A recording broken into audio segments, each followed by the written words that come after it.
കുഴപ്പമായി എന്നാ തോന്നുന്നത്. അല്ല, പരിശുദ്ധ കന്യകാമറിയത്തെ സഹരക്ഷകയായി വിശേഷിപ്പിക്കരുത് എന്നും ലോകരക്ഷകൻ യേശുക്രിസ്തു മാത്രമാണെന്നും വത്തിക്കാൻ. വിശ്വസിക്കാവോ? ഇതുപോലെ എത്ര എണ്ണം വന്നിട്ടുള്ളത്? ഒന്ന് കേട്ടു നോക്കാതെ വിടണോ sir? Of course not. Leo 14 മാർപ്പാപ്പ അംഗീകരിച്ച പുതിയ ഉത്തരവിലൂടെയാണ് വത്തിക്കാന്റെ ഉന്നത വിശ്വാസ കാര്യാലയം ലോകമെമ്പാടുമുള്ള 140 കോടി കത്തോലിക്കർക്ക് ഈ നിർദ്ദേശം നൽകിയത്. പതിറ്റാണ്ടുകളായി സഭയ്ക്കുള്ളിൽ നിലനിന്നിരുന്നതും മുൻ പാപ്പമാർക്കിടയിൽ വരെ അഭിപ്രായ വ്യത്യാസത്തിന് കാരണമായതുമായ ഒരു സുപ്രധാന തർക്കത്തിനാണ് ഇതോടെ തീർപ്പായിരിക്കുന്നത്.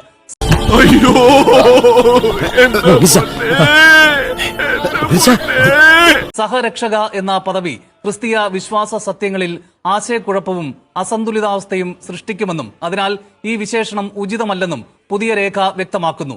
അന്തരിച്ച ഫ്രാൻസിസ് പാപ്പ ഈ ആശയത്തെ വിഡ്ഢിത്തം എന്ന് വിശേഷിപ്പിച്ച് ശക്തമായി എതിർത്തിരുന്നു.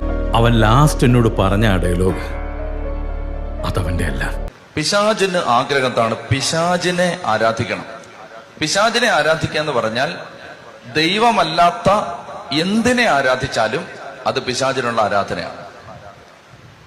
ദൈവമല്ലാത്ത എന്തിനെ ആരാധിച്ചാലും അത് പിശാചിനുള്ള ആരാധനയാണ്.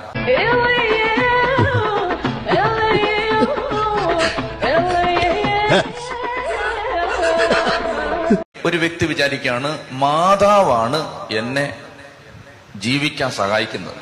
മാതാവ് നല്ല ആളല്ലേ? എനിക്കറിയില്ല സർ, എന്ത് വിശ്വസിക്കണം ആരെ വിശ്വസിക്കണം എന്നൊന്നും അറിയാത്തൊരവസ്ഥയില്ല ഞാനിപ്പോ.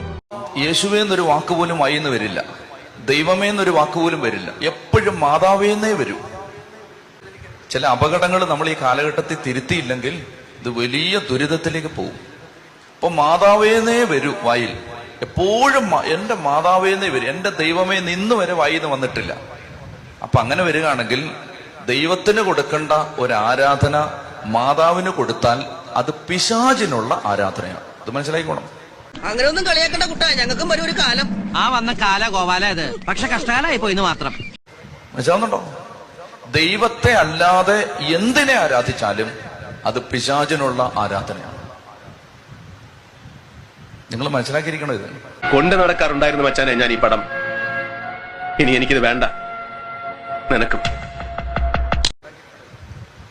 പിശാച് അതുകൊണ്ട് പിശാചിന് ആരാധന കിട്ടാൻ വേണ്ടി പിശാച് ചെയ്യുന്നത് എന്നെ ആരാധിക്കൂ എന്നല്ല പറയുന്നത്. പിശാചിന് ആരാധന കിട്ടാൻ വേണ്ടി പിശാച് പറയുന്നത് എന്നെ ആരാധിക്കൂ എന്നല്ല. പിന്നെന്താണ്? ദൈവത്തെ ഒഴിച്ച് വേറെ എന്തിനെങ്കിലും ആരാധിക്കും.